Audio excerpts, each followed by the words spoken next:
Bueno, pues nos vamos de Olimpiadas, pero bueno, con Sostakovich, con esta marcha y con las Olimpiadas Populares Barcelona 1936. Es el título del último trabajo publicado por Miguel Usabiaga en la colección Antifascismo y Deporte. Y bueno, pues estas Olimpiadas, la de Barcelona, 19-26 de julio de 1936, él nos va analizando a través de personajes, de historias y como siempre detrás de ello, en el origen por lo menos, siempre está el gran personaje de Marcelo Usabiaga, que lo hemos tratado en varias obras suyas aquí en este programa. Bueno, pues a partir de una conversación sobre las Olimpiadas Populares de Barcelona, la importancia para la forja del Frente Popular, desde Irún al mundo y pues denunciando los Juegos Olímpicos de Hitler. Estas Olimpiadas que se celebraban del 19 al 26 de julio de 1936, hablaremos de la delegación de Euskadi, de los ciclistas, de las ciclistas, mejor dicho, del Clarion, que equipo femenino, porque el ciclismo es también otro de los grandes amores de nuestro querido invitado, de Miguel Usabiaga. Hemos hablado de Maillot, de varias obras suyas también, y bueno, aparte de sus artículos, como no, sobre el ciclismo. De Palestino, de León Gaunza, de Pau Casals, con Barcelona o con Berlín. Se estaba con la izquierda o estaba con el Frente Fascista. La base de ello, la Euskadi Roja. Y comenzamos hablando de... Así empieza el libro de Leopoldo Linazasoro, un futbolista de Irún importante, pero la historia comienza en el que una de las actividades de Marcelo iba a ser agasajar a un equipo soviético que venía pues a jugar a Francia y iba a pasar la frontera, y unas 20 personas, bueno, pues alquilan un restaurante, buscan el dinero entre la gente para poder, digamos, bueno, pues agasajarlos, y de repente pues que no los dejan pasar la frontera. ¿Qué hacen? Coger unos parados y bueno, darles de comer y bueno, por lo menos aprovechar el convite. Miguel Usabiaga, Artzaldeón, es que ricasco por estar de nuevo con nosotros. Es un placer tenerte, escucharte y leerte, como siempre. Es que ricasco, Suri. Sí, sí, bueno, un placer para mí estar aquí y bueno, has descrito de maravilla el trabajo del que vamos a hablar hoy. Sí, vamos a hablar de este primer personaje, claro, a ti te llega digamos, por tu aita, bueno, por Marcelo, en ese comentario que hace ya con 95 años sobre las Olimpiadas, ¿no? ¿Cómo ocurre esta cuestión? Quizás Sí, para bueno, en empezar. realidad yo he oído hablar mucho en casa porque, en fin, así como otras familias cuentan de su experiencia, en fin, bajo el franquismo, como que no se hablaba nada, la mía era lo contrario, es decir, por el perfil militante pues de Marcelo, Ujú. pues se hablaba siempre de todo, y en fin, de sus experiencias de lucha, de los años de la cárcel, en fin. Y un tema que estaba muy presente, o que salía recurrentemente, era ese ambiente de los años 30, bueno, en los años previos a la Guerra Civil, un ambiente en el deporte. Había una organización aquí en Euskadi, bueno, en todo el estado, que era Sí, la sí. Federación Cultural Deportiva Obrera, en el que la izquierda, digamos, volcó una idea del deporte pues menos mercantilista, en fin, con un contenido también pues transformador, revolucionario, y que tuvo mucha pujanza. Y como el cenit o el culmen de ese movimiento de la Federación Cultural Deportiva Obrera fue involucrarse en la organización de esas Olimpiadas, digamos, opuestas o antagónicas o alternativas a las de oficiales de Hitler en Berlín. Yo había oído, siempre salía mucho eso porque él se implicó mucho en ese movimiento, en la Federación Cultural Deportiva Obrera, participó, en fin, desarrollándola en Irún, en Donosti, y bueno, y a mí siempre me pareció muy interesante porque a la vez que yo oía hablar mucho a él Ujú. de eso, oía poco hablar de eso fuera de él, en la sociedad, en la realidad, y sin embargo luego cotejando, o sea, ahí se instaló ese germen de voy a indagar, voy a investigar esto porque para él, que era tan relevante como muy bien has dicho, incluso para apoyar o ayudar esa unidad que hubo en la izquierda en esos años con el Frente Popular, ese era unos elementos que había ayudado la unidad un poco de la izquierda obrera en el deporte, así como también pues la unificación de las juventudes socialistas y comunistas en la JSU. Bueno, pues yo me puse a indagar porque eso que él le daba tanta importancia y que realmente luego cuando cotejas archivos, prensa, hemeroteca lo tuvo, pues no se hablaba tanto, aparecía diluido, ¿no? Entonces quise trasladar mi investigación a un texto para hacer llegar un poco esa experiencia, ¿no? Sí, es curioso, a mí me ha llamado la atención que, claro, cuando empiezas a investigar en el capítulo que dices la madeja, a tirar del hilo de alguna manera, sí. Dices que me sentía más como un detective social que como un investigador de la historia. Entonces, hay una investigación, te sientes detective social. ¿Qué quieres decir con ese término? Bueno, quizá quiere decir que hay cosas que no están solamente, digamos, que no son desconocidas solamente porque ya han quedado sepultadas en los archivos, sino que también han quedado sepultadas allí o no tienen la relevancia que tienen porque expresaban quizá ideas de otro mundo que ahora mismo no están de moda y hay una cierta vocación, incluso a veces inconsciente, de dejarlas al margen, ¿no? Entonces el detective a veces tiene que pelear con esos poderes que quieren tapar las cosas, ¿no? Y algo así quería decir. Uh-huh. Hay que decir que de alguna manera también en el libro se quiere dejar claro que hay por una parte, pues que el Comité Internacional para la Defensa de la idea olímpica, su objetivo desde el primer momento fue el de coordinar movimientos de oposición a los Juegos de Berlín nazi. Es para eso que se organiza todo este montaje deportivo. Sí, porque claro, hay que tener en cuenta una cosa, cuando se conceden las Olimpiadas a Berlín, es el año 32, aún Hitler no está en el poder. En ese momento no se suscita pues una oposición. Ahí es verdad una cosa que cuento yo en el libro que le llamo la traición de la burguesía catalana, sí. que es que cuando se decide esa concesión de los Juegos Olímpicos a Berlín en el 32, previamente en el 31 ya había habido un proceso de selección de la sede, precisamente en una reunión en Barcelona del Comité Olímpico Internacional, y Barcelona era la principal candidata porque tenía unas instalaciones impecables que ya había construido con el fin olímpico en la Exposición Universal del 29, que se había celebrado en Barcelona, y había construido el estadio de Montjuïc y otras instalaciones. Bueno, ahí la República se ha llegado a España y la burguesía catalana tiene miedo que haya una situación revolucionaria y no vota a favor de Barcelona. Yo le llamo la traición a eso. Bueno, en fin, volvemos adelante. Cuando no se concede a Barcelona, hay un empate en esa votación y en el año siguiente se vuelve a votar la sede y sale Berlín. No ha llegado Hitler al poder, pero poco después, en el 33, cuando llega, inmediatamente ya se empieza a ver el perfil xenófobo, racista, en fin, contrario, que contraviene todos los principios del olimpismo, ¿no? De la igualdad de razas, entre otros. Y entonces la izquierda, en fin, ese movimiento deportivo obrero, que no solo había aquí, sino en toda Europa, pues empieza a organizar comités para oponerse a Berlín de una manera todavía difusa, pero sí, como tú has dicho, para oponerse a esas Olimpiadas que ya estaba Hitler en el poder y se veía que las iba a manipular. ¿Cuál era la base previa de deporte obrero, para entenderlos? Bueno, el deporte obrero en esos años 30 en los años 20, 30, tuvo bastante pujanza. En un principio reflejaba la división que había en el movimiento obrero entre socialistas y comunistas, que eran las dos grandes fuerzas, ¿no? Había habido un deporte obrero inicial hasta la Revolución Rusa, de inspiración pues socialdemócrata, como no había otra tendencia en ese momento, y después, cuando tras el triunfo de la Revolución Rusa aparece otra rama que digamos que discrepa un poco del perfil más reformista de la primera y traslada al deporte su visión también alternativa, radical al capitalismo. ¿Y qué pretenden esas dos ramas, digamos, incardinándose en cada país?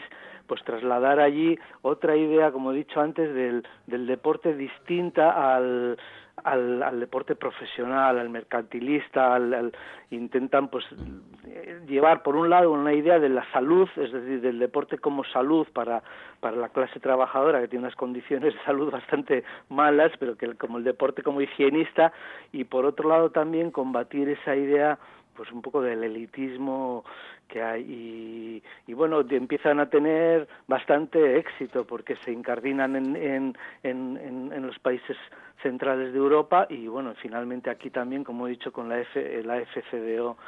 Y ese es un poco el doble motivo, por un lado de higienista, de salud, y por otro lado pues ofrecer otro modelo de la organización social, y además también yo diría por lo Bajini, que es también intentan influir, digamos, en los jóvenes, que es quienes hacen fundamental de deporte, influir con las ideas pues sociales, revolucionarias que llevan, ¿no?, para cambiar la sociedad. Parece que, como siempre, como la izquierda está dividida, hay que llegar a unos acuerdos. Ahí parece que Georgi Dimitrov es un poco el que encabeza un poquito este acercamiento entre comunistas, socialistas. Nos hablas también de la figura de Azaña en cuanto al Estado español. Poco a poco, ¿cómo se va creando ese frente, digamos, popular? Sí, es verdad, es una piedra angular la presencia de Dimitrov como presidente de la Internacional Comunista, que desarrolla la política que se llamó los Frentes Populares y habilita una situación nueva, que es la de la unión entre las dos ramas que estaban separadas en la política y en el deporte, que es la socialista y la comunista, y con la política esa de los Frentes Populares, pues esa política permite que haya una unidad también y focalice el tema de hacer una Olimpiada alternativa mundial en Barcelona, en la que están unidas las dos tendencias. Eso facilita mucho las cosas para que en ese último año 35-36 se organice lo que luego va a ser, que desbordó un poco por expectativas todo lo previsible, la Olimpiada de Barcelona, porque enseguida, a veces estas cosas tienen las experiencias unitarias, que enseguida, si se hacen bien, cala en la población y se despega, y eso pasó, porque por todos los pueblos hubo comités pro Olimpiada Popular de Barcelona, y todo el antifascismo se unió ahí, porque por otra parte Hitler ya había mostrado en el año 35-36, bueno, de lo que era capaz y hacia dónde apuntaba. Dices que en este caso en Barcelona también hay en contra de que se celebren las Olimpiadas, también porque la propia burguesía catalana no apoya, ¿no? O sea, frente a Berlín, que es a la que se le va a conceder las Olimpiadas. Bueno, no apoya en ese momento que he dicho yo. Sí. Hay una reunión que eso ahí ha sido también un poco como lo que me has preguntado antes del detective, ¿no? Que por eso yo le he dado valor, porque me pareció un hallazgo eso, ¿no? Cuando en el año 31 el Comité Olímpico Internacional, el Comité Olímpico Internacional en aquellos tiempos, bueno, ahora se podría decir que también, pero en aquellos tiempos era fundamentalmente compuesto por la aristocracia y alta burguesía en sus elementos directivos, pues se reúne en Barcelona y hay que decidir la sede de las Olimpiadas del 36. Y ya, como decía antes, repito, Barcelona la máxima candidata. La reunión se celebraba en Barcelona y tenía las instalaciones mejores de que nadie, pero acaba de proclamarse la República de España y parece, eso no está escrito en ningún sitio, que hay miedo a una situación revolucionaria en España, y ante ese miedo en esos estamentos de aristócratas y de la burguesía que digamos que gobiernan el Comité Olímpico Internacional, y en esa votación no votan por Barcelona, eso está demostrado, y hay un empate en esa votación, y es en la siguiente que se decide. Por eso traición en ese sentido, digo, ¿no? En ese momento, por lo menos, o sea. Hay un personaje como Gretel Bergmann, que destacas también en el libro, hija de empresario alemán de origen judío. Claro, en Alemania nací de una manera, no quiere que participe. Ella tiene, bueno, unos datos terribles, magníficos, y bueno, pues claro, ¿cómo se hace para hacer como que no quieren, pero a su vez que no dejen de participar los Estados Unidos, otros países, etcétera, el antisemitismo? ¿Por qué destacas este personaje en especial? Bueno, este personaje lo destaco, es previo a la Olimpiada de Barcelona, pero me parece el preámbulo que explica perfectamente por qué la Olimpiada de Barcelona y cómo era el ambiente. Bueno, esta es una gran atleta alemana, ya ya está padeciendo dentro de Alemania lo que se llamaron las leyes de Nuremberg, que es que los clubs tienen prohibida, los clubes deportivos, la presencia de judíos, y entonces ella, pese a su calidad atlética, pues se ve impedida a formar parte de ningún club, y entonces abrevio un poco, se va a Inglaterra, se va a Inglaterra y ahí estudia y desarrolla una actividad atlética también de mucho nivel.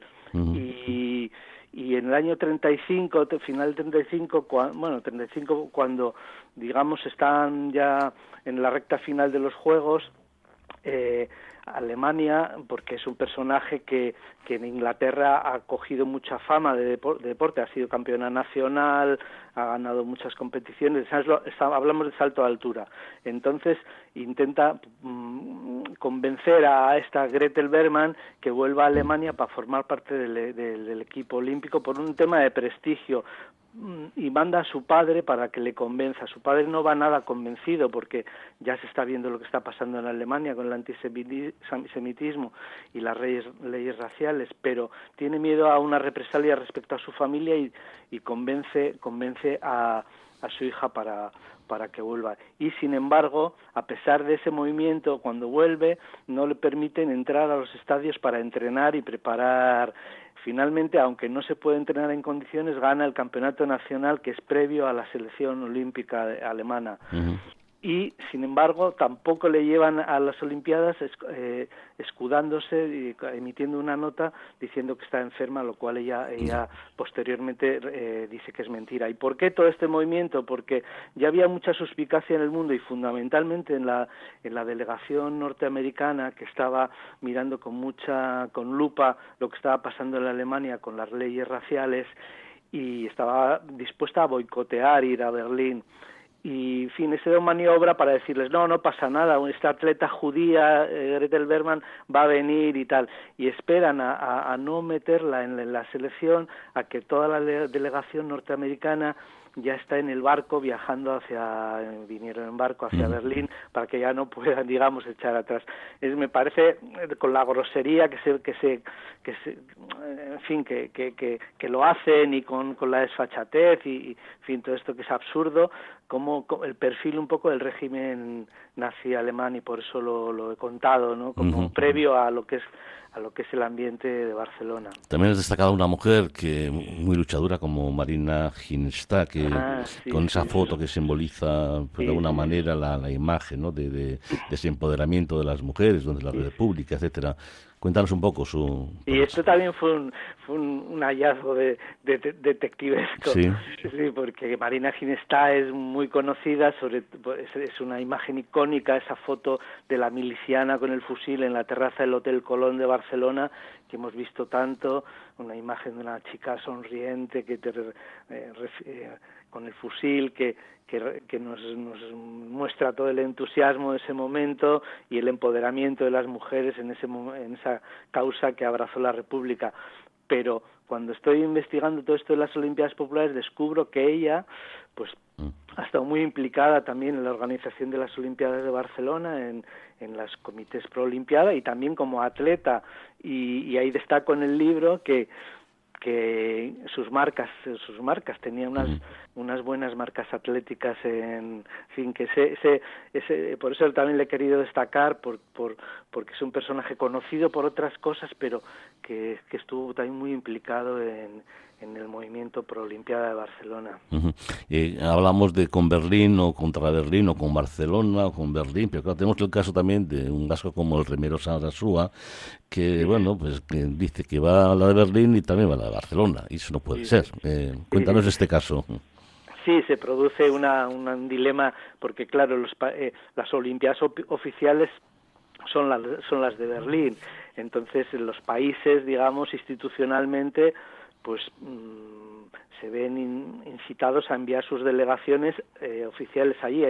Hay países como Francia que divide en dos la delegación, una a Berlín y otra a Barcelona. Francia, que ya también gobernaba el Frente Popular, y de aquí se produce una situación parecida en la que hay una delegación que se está preparando para Berlín y otra para Barcelona, y entonces eso produce un debate en la izquierda yo reproduzco un artículo del periódico Euskadi Roja en el que, tocando el caso de este remero Sarasúa, pues se dice que no se puede estar en los dos sitios, o él quería ir a las dos, ¿no? Que o se está con Berlín o se está con Barcelona, pero las dos cosas son incompatibles. Y ese es un poco también el clímax del debate al que se ha llegado. Es verdad que no se puede. Otro caso que también es muy elocuente sobre esto, que viene en el libro y me parece muy relevante, es de un boxeador norteamericano, Barley, que fue campeón mundial peso medio.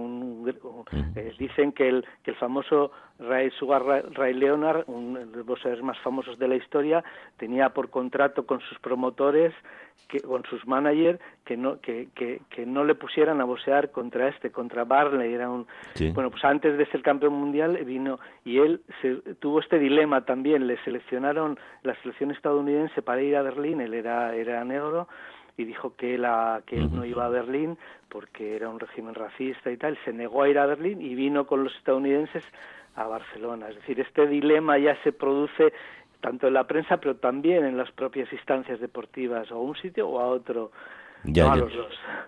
Oye, claro, el deporte también se ha utilizado muchas veces para, bueno, desde la política, ¿no? Para reivindicar cada uno su poder, lo que fuere. En este caso se hace un manifiesto de las Olimpiadas, lo que debe ser el deporte y no utilizarlo de esa manera.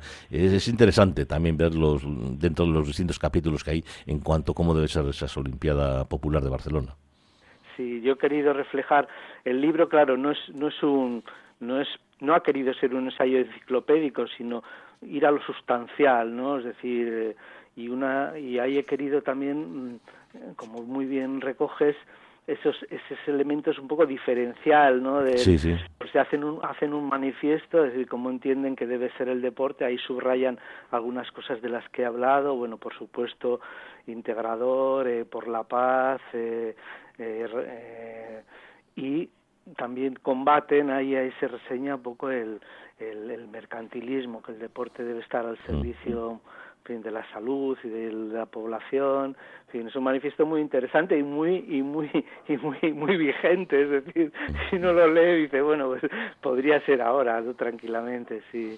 Vemos los distintos países cómo participan, atletas, dinero, etcétera. Me llama la atención el caso de Francia porque dotó a una delegación suya que va, creo que eran 1.500 atletas, con una suma de 600.000 francos dividido entre atletas y recursos entre Berlín y Barcelona. O sea, es que jugaban a dos bandas también. Sí, hay, pues como he dicho, los países institucionalmente se ven impelidos a que tienen que ir a Berlín porque son las Olimpiadas oficiales. Finalmente, lo de Barcelona es un movimiento popular que ha organizado una cosa alternativa, ¿no? Y entonces Francia, que digamos ya ha ganado las elecciones el Frente Popular no hacía mucho, pues divide sus delegaciones y el dinero también en dos, ¿no? Y hay pues un poco al revés de lo que decíamos antes, que o con uno o con otro, pues institucionalmente el país responde así, para una parte a Berlín y otra viene a Barcelona. ¿Y cómo se entiende que en Barcelona, justo el día 18 de julio del 36, se haga un desfile multitudinario oficial en el que participan miembros de todas las delegaciones? Sí, bueno, claro, él es en la noche del 18, sí. Bueno, es ese día cuando se produce las noticias del golpe militar, sí. Y están, yo lo relato ahí porque también es un personaje que le doy, también lo realzo, es Pau Casals, pues, el famoso violinista, el golpe militar, sí, que él es el que ha compuesto junto con Hans Heidler, un amigo de Bertolt Brecht, que ha compuesto la música, y José María de Segarra, un poeta catalán, una letra específica, y también luego están ensayando por Pau Casals como director de orquesta lo que se va a interpretar en la ceremonia. Entonces ahí cuando llega un delegado del gobierno y dice no paren porque se suspende, ¿no?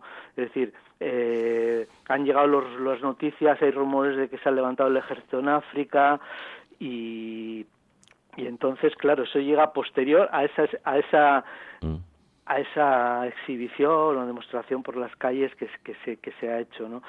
Y claro, ¿por qué me decías? Bueno, es que ese es el ambiente un poco de esas fechas, ¿no? Claro. Se rumoreaba, había ruido de sables, no se fiaba del ejército, pero a la vez había un gran entusiasmo popular en el sentido de que se iba a poder con lo que fuera, ¿no? Claro, pero no Entonces, había plazas hoteleras, había que alojar a sí, los sí, sí, atletas en casas había, particulares. sí, sí, Claro, es una se instala, situación. sí, se instalan atletas en hoteles en los que hay, pero también en casas populares, Claro. y ahí pues doy un relato variado, pues Siempre cuentas que el día 19 a la mañana ya, pues cientos de deportistas sí, llegados de todo el mundo se despiertan sobresaltados, ¿no? Por sí, de sí, las sí, ametralladoras, explosiones, claro, gritos claro, nerviosos. Claro, es que es una sí, sí. situación para celebrar una Olimpiada bastante Sí, sí, sí. caótica, Sí, ¿no? porque el ejército, de una manera similar a la que pasó en Donosti aquí, Mm. el ejército hay unas unidades que están en el cuartel Bruj, allí arriba de Barcelona, en la diagonal, pues marchan hacia el centro de la ciudad, para ocupar distintos sitios, el cuartel de las Atarazanas, el Hotel Colón, en el que está la famosa foto de Marina Ginesta después de haber sido liberado, la Telefónica, y ocupan distintos puestos de la ciudad el ejército. Mientras van a ocuparlos, pues van en marcha por la ciudad y hay tiroteos porque los milicianos ya empieza a haber disparos entre unos y otros, y claro, los atletas están en los hoteles en el centro de la ciudad y se encuentran con esa ensalada de tiros y esa Claro. situación, y la respuesta es variada, es decir, algunos, bueno, los jefes de las delegaciones, como cuento de la norteamericana, un tal Shaquille, Sí. dice que se queden todos en las habitaciones, pero hay quien obedece y quien no, quien sale, incluso quienes se incorporan con los milicianos también a hacer frente en ese Sí, el primer campeón de momento. boxeo también, ¿no? Charlie Barley. Y Barley, Sí. sí, a hacer frente a los militares e incluso a desocupar, porque se produjo los edificios que habían ocupado, el Hotel Colón, las Atarazanas, como he dicho, la Telefónica, y uno de los atletas se considera el primer muerto internacional, es un atleta austriaco, Metzger, que muere junto con los milicianos en el asalto al cuartel de las Atarazanas, donde estaban los militares que se habían sublevado. Es decir, ese es el ambiente en el que se encuentran. Totalmente habían venido a luchar contra el fascismo, sí, porque era una Olimpiada antifascista, pero con las zapatillas de deporte, y se encuentran que tienen que enfrentarlo de otra manera. Bueno, como amante del ciclismo, háblanos de León Ganuza y de José Elizar. Sí, yo he querido, junto a las explicaciones de otro tipo, más de todo el proceso, de las bases de todo ese deporte obrero, en fin, de cómo se gestó todo el tema de Barcelona, he querido incrustar pequeñas biografías que hablan de las personas que vinieron, ¿no?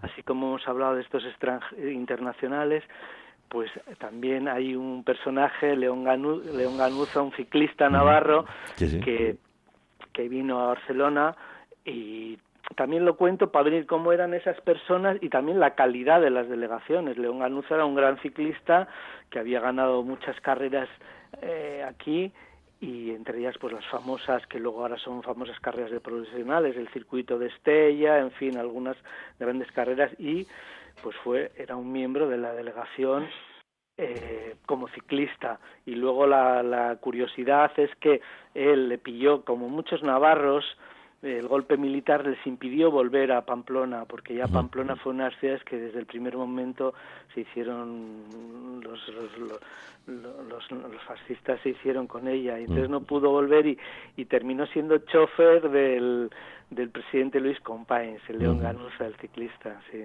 Bueno, y de ciclistas, obviamente, del equipo del Clarion hay que hablar. Mujeres ciclistas. Ese es ejemplar, sí, porque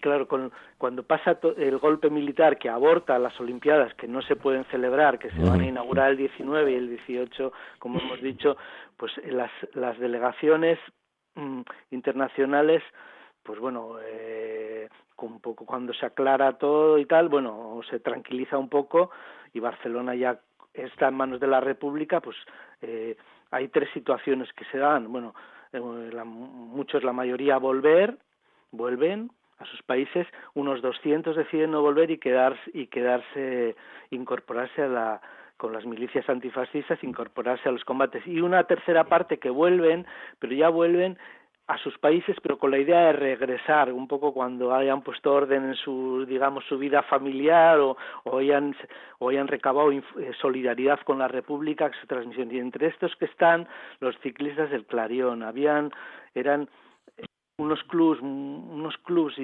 digamos, clubs ciclistas que había creado un periódico socialista inglés con ese nombre, el Clarión, y entonces entre la delegación británica a las Olimpiadas Populares había unos cuantos ciclistas de este club. Estos vuelven a Gran Bretaña, pero después gran parte de estos que han venido hacen una labor de solidaridad con la República y regresan ya con las brigadas internacionales. Y entre estos ciclistas que habían venido a las Olimpiadas Populares, vuelven a Gran Bretaña y regresan con las brigadas internacionales, hay 5 ciclistas que mueren en la guerra civil, y esos, pues hablo un poco de ellos porque me parece ejemplar. Y luego hay otra parte del Clarión, otra sección, otros que lo que hacen es no venir a combatir, sino que hacen un recorrido en bici desde Glasgow a Barcelona, pasando por todas las ciudades pues de Gran Bretaña, de Escocia, Francia, y en los que hacen actos en cada sitio por el que pasan en solidaridad con la República y recabando dinero para los niños, para hospitales infantiles que entregan al llegar a Barcelona a las autoridades republicanas. Leyendo el libro uno lee la participación de España, de Cataluña, de Euskadi en nuestra selección. No sé, ¿podemos destacar en algo? Bueno, primero eso que has dicho, que es la primera vez, creo, que hay Euskadi, Cataluña y Galicia tienen delegaciones propias. Bueno, antes has mencionado la delegación vasca.